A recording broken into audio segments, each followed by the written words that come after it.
सभी को वापस पाकिस्तान भेजने का काम किया। पाकिस्तान स्थित उच्चायोग ने रक्षा, सैन्य, नौसेना के सलाहकारों को अवांछनीय व्यक्ति घोषित किया। अब इसमें किसी को चुनावी भाषण दिखाई पड़ता है तो उसकी समझ शक्ति पर बहुत सारे सवालिया निशान लग जाते हैं।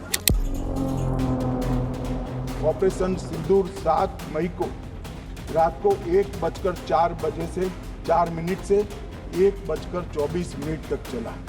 उसमें पाकिस्तान के 9 आतंकी ठिकानों को ध्वस्त कर दिया। पहलगांव आतंकी हमला और ऑपरेशन सिंदूर, ये दोनों घटनाक्रम के लिए मान्यवर ये अभी से थक जाते हैं।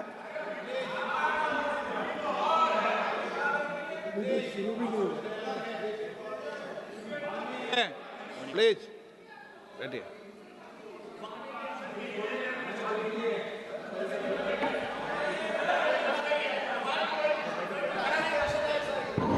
मान्यवर, मैं आपके माध्यम से कहना चाहता हूं, थोड़ा धैर्य रखे भैया, अभी तो शुरू हुआ है, अभी तो शुरू हुआ है।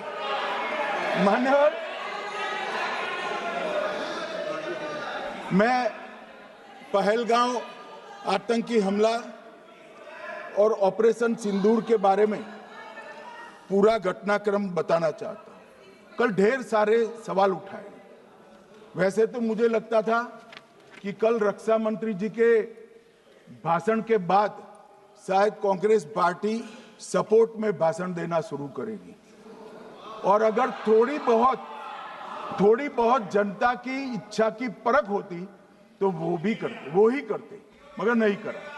क्योंकि रक्षा मंत्री जी ने बहुत बारीकी से ऑपरेशन सिंदूर की सफलता, इसकी जरूरियात, इसकी प्रासंगिकता और इसके परिणाम, इसके बारे में बहुत अच्छे तरीके से सदन के माध्यम से पूरी देश की जनता के सामने रखा जाए। मगर फिर भी उन्होंने बहुत सारे सवाल किए। अब सवाल किए हैं तो मुझे जवाब देना भी पड़ेगा, उनको सुनना भी पड़ेगा। मान्यवर, मैं पूरा घटनाक्रम बताना चाहता हूं।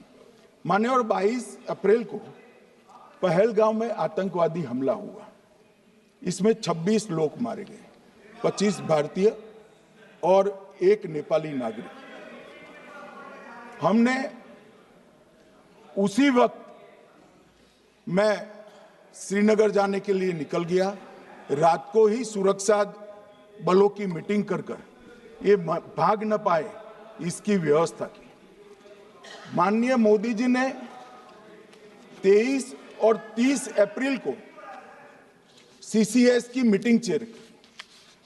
ये कह रहे हैं, मैं आज बताना चाहता हूं कि सीसीएस की 23 अप्रैल की मीटिंग में क्या हुआ।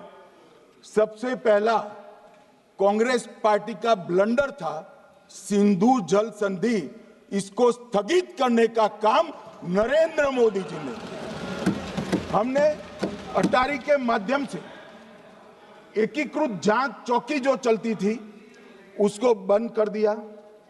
पाकिस्तानी नागरिकों के सार्क वीजा को सस्पेंड कर सभी को वापस पाकिस्तान भेजने का काम किया। पाकिस्तान स्थित उच्चायोग ने रक्षा, सैन्य, नौसेना के सलाहकारों को अवांछनीय व्यक्ति घोषित किया। संख्या को 55 से घटाकर 30 किया और सीसीएस ने ये संकल्प लिया कि जहां पर भी ये आतंकवादी छुपे हैं उनको और उनकी ट्रेनिंग करने वाले अड्डों को सेना, पुलिस, सीआरपीएफ, बीएसएफ उचित जवाब देगी। मान्यवर, जिस तारीख को ये हुआ उसी दिन ये निर्णय हो चुका। मान्यवर, इसके बाद में कल गोगाई जी कहते थे मोदी जी 24 को पहलगाम जाने की जगह बिहार गए। सुनो यार। मान्यवर, मोदी जी जब ये पहलगाम घटना हुई यहां नहीं थे, विदेश में थे। आने के बाद तुरंत सीसीएस बैठक की और मोदी जी जिस दिन बिहार गए उस दिन पहलगाम में कुछ नहीं, कोई नहीं था, सिर्फ राहुल गांधी थे। सारे लोग चले गए थे, सारे लोग वहां से अपने अपने ठिकाने पर चले गए थे। मगर इन्होंने एक बात कही, उस पर मेरी आपत्ति है मान्यवर।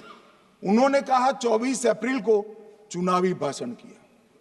मान्यवर, देश का नेतृत्व करने वाले देश के प्रधानमंत्री की फर्ज होती है कि देश की संप्रभुता पर, देश के नागरिकों पर अगर ऐसा जघन्य हमला होता है तो जनता की भावनाओं के अनुरूप जवाब देना चाहिए। मान्यवर, मैं आज आपकी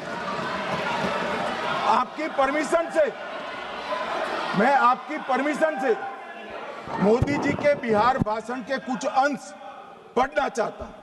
कोट अनकोट है। 22 अप्रैल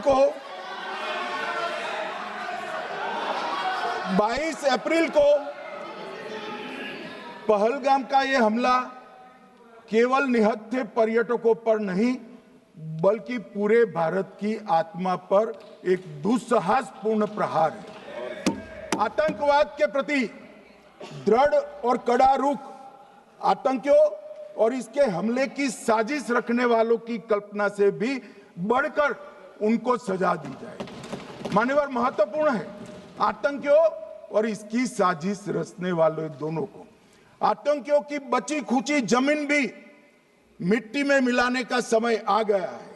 140 करोड़ भारतीय इस बात के लिए एकजुट है कि आतंकी आकाओं की कमर तोड़ दी जाएगी। भारत हर एक आतंकवादी और उनके समर्थकों की पहचान करेगा, उनका पता लगाएगा और उन्हें दंडित करेगा।